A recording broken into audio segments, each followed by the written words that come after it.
Oh man, having a bit of a role in the Chainsaw Man content, but with part 2 publishing right now as we wait for the anime, I just can't stop myself. Well, that and maybe algorithms, math, might be motivating me as well. But the 5th chapter of Chainsaw Man 2 has hit me like a freight train. So spoiler phobes beware, get away from here now before I talk about the recently released manga, and like the Ark of the Covenant, melt your too lazy to keep up with the weekly manga faces off. But for all you chainsaw-holics, I'd like to take a little time to reflect on Denji's epic return, as well as his decision to save the cat. So come along with me as I show you what one of the oldest, most overused screenwriting tropes and best-selling screenwriting books by Blake Snyder has to do with the latest chapter of Chainsaw Man and Fujimoto's wonderfully twisted sense of humor. You gotta love to be gone back yet. So a bit of a recap, Chainsaw Man has returned with part 2 starting off with a completely different protagonist. Asa Mikata is a young high school girl just trying to live her life in class with the adorable chicken devil Bucky, the most awkward and clumsy devil who just makes wonderful, foul, and adorable chicken puns. My name's Bucky, and I'm excited to befriend you all. What, the clock? I don't know. It's not clocking with me. Cannibalism is foul. I'm so weak a stray cat could execute me. Asa Mikata, come out of your shell and play soccer with me.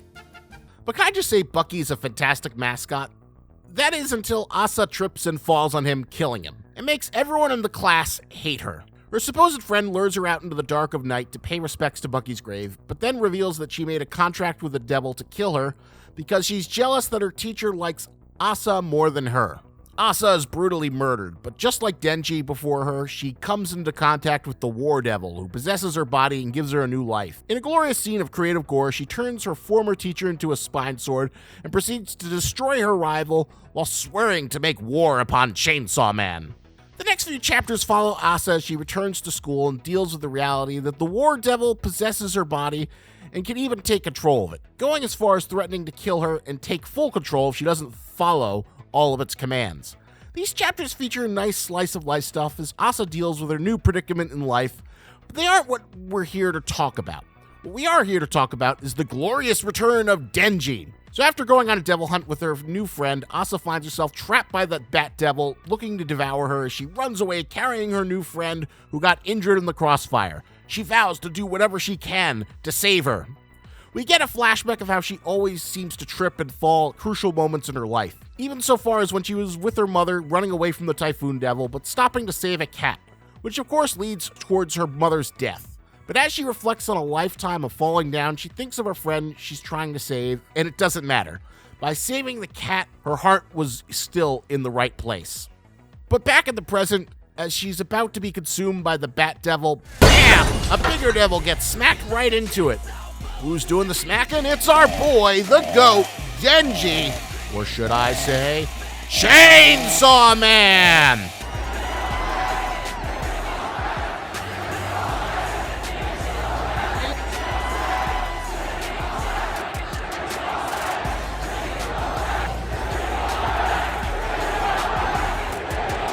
Back after a glorious 5-chapter absence, returning without missing a beat and laying waste to an even bigger Cockroach Devil.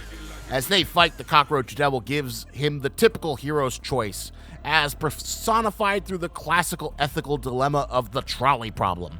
The best example of the classic hero's choice is the iconic scene in the first Sam Raimi Spider-Man movie, where the Green Goblin holds up a car full of kids in one hand and in the other hand holds the woman Spider-Man loves, Mary Jane. He drops them both at the same time, forcing Spider-Man to choose one or the other. Will he find a way to save both or let one die? Whose lives will he value more? Because you never know when some lunatic will come along with the sadistic choice. Let die the woman you love. Suffer the little children. Make your choice, Spider-Man, and see how a hero is rewarded. We are who we choose to be. Now choose! The Cockroach Devil asks Chainsaw Man what he values more. A young high school student with his full life ahead of him? a life filled with potential, or a car filled with 5 old people and proceeds to drop them both. Chainsaw Man carves up the Roach Devil, but leaves the car and young boy to meet their fate on the pavement. On the side of the building, though, there is a poor cat struggling to hold itself up. The cat is picked up by Chainsaw Man as he remarks, "Hey, there was a cat too, dude." And the news reports that Chainsaw Man managed to save a cat from a devil. So, if you aren't familiar, Save the Cat is a concept that was introduced in Blake Snyder's famous guide to screenwriting called, of course, Save the Cat. The screenwriting guide details a breakdown in terms of different things you want to accomplish in your script to have a satisfying story structure. Like 15 different story beats to hit, and what pages you should be aiming to hit them. The idea is to help you craft a screenplay that's sellable and feels satisfying to read, and to the book's credit, it's been a #1 bestseller for the screenwriting manual section of Amazon for a long time, and has had over 35 reprintings. So the core principle of Save the Cat is that it's the decisive moment where the protagonist demonstrates that they are worth rooting for, and they do something nice to gain the audience's sympathy and favor.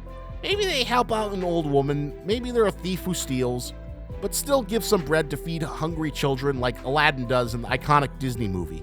Or maybe they're Indiana Jones, who even in the opening scene of Raiders of the Lost Ark gets betrayed by one of his guides, only to still help the other guide through the death-filled booby-trap-laden tomb. A man who, despite having his life saved by Indiana Jones multiple times, still betrays Jones before meeting his own just desserts. Many of your favorite films are all littered with Save the Cat moments, and it became a linchpin of cinema. Some would even go as far as saying that it ruined cinema by making things more homogenous and producing cookie-cutter scripts that would later be made into cookie-cutter movies. There is a great amount of admiration, but also quite a bit of loathing for Save the Cat in principle and in practice. Like in this classic bit from the very first Plinkett review by Red Letter Media covering The Phantom Menace, Plinkett details all the sort of common things you see mainstream film protagonists that screenwriters use to get you invested in their characters and help build them up and get you attached to their plights. Let's start at Movie Making 101, shall we? You see, in most movies, the audience needs a character to connect with. Typically, this character is something called a protagonist. When you're in a weird movie with like aliens and monsters and weirdos, the audience really needs someone who's like a normal person like them to guide them through the story. In addition to being like an everyday kind of schlub, usually the protagonist is someone that's down on their luck,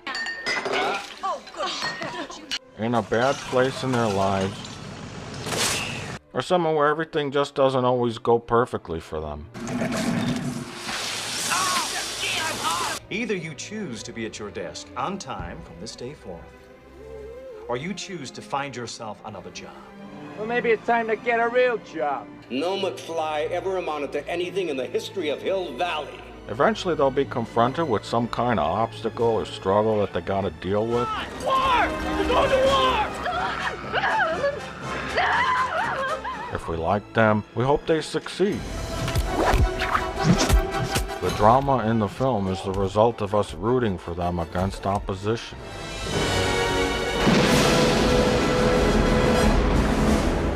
Go get him, kid. A Save the Cat moment could also not necessarily be for the protagonist, but can be used to set up an antagonist or other characters. So, outside of the world of films, let's take a look at One Piece and Captain Smoker, who seems like a tough, mean kind of guy, but when a little girl drops some ice cream accidentally, he gives her some money so she can go buy some more, which is his Save the Cat moment to show us that even though he seems tough, he's actually a good guy. On one hand, this is a great montage of cinema moments to remind you of all the classic older movies you love and all the elements they feature to get you as an audience to buy into the narrative. On the other hand, it's also a reminder of how formulaic it can feel when you clip them all out and put them together.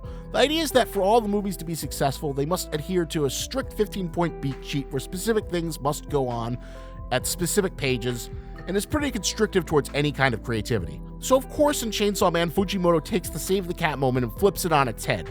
Denji does save the cat, but by ignoring the lives of a high schooler and old people in a car. It's a hilarious inversion of the two tropes that makes for dark comedy gold. On one hand, we got the classic hero's dilemma moment where the cockroach devil holds two sets of people asking Denji to choose which he values most, forcing him into a classic trolley problem ethics dilemma. Now, the trolley problem is also its own set of history, as a thought experiment used in ethics as well as psychology. You got a runaway trolley car that's barreling down the rails. You can't stop it. You have 5 people tied down to one rail and 1 person tied down to another. The trolley's gonna hit someone, the best you can do is change its course. Who do you value more, the single person or the larger group of innocent people?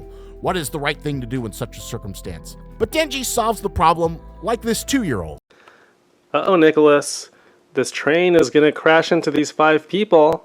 Should we move the train to go this way, or should we let it go that way? Which way should the train go?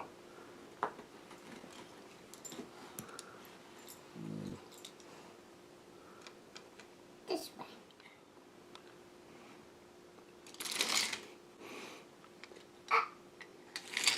Uh-oh. Everyone is equal except the cat because you always save the cat. I love this bit. It's a great example of the kind of really dark comedy that makes Chainsaw Man so special and unique. It also aligns with the theme of the chapter in regards to doing what's right in your heart. Even if my actions were a mistake, all that matters is if my heart was in the right place, as Asta reflects on what's most important to her as she saves the cat despite losing her mother. Asta saves the cat in her flashback, and Denji saves the cat as they follow what connects them to what they believe to be right. It's this glorious dark send-up of the trope that Chainsaw Man displays that Fujimoto has not lost a step even as he begins to enter on the world stage as a super acclaimed creator. Because let's be honest, we all know how important it is to save the cat, even if you have to let a bunch of old people burn in a car, watch your mom get slammed by a car, or have a dead high schooler land face first on the pavement. Because what can I say? Internet loves cats. Don't fuck with cats. There's an entire Netflix documentary about what happens if you do that. Thanks for watching the video. Let me know what your favorite Save the Cat moment is from TV or film. Thanks to the power of Denji and the almighty Algorithms! Math! finally starting to see some love from the social media devil and growing for a change. So remember, like, comment, subscribe. Only your engagement can keep Stanley Tucci happy. A special thank you to the patrons who support me, the 6 people who always save the cat: Joseph Malty, Aaron Tony, Carla Hoffman, Walking the Steps, Shonen Ronan, Eric Duquesne. If you'd like to join them on my Patreon for early access to my videos, including a few exclusive videos that I will never release publicly, use the Patreon link in the end cards coming up, and I'll see you whenever I finish my next video.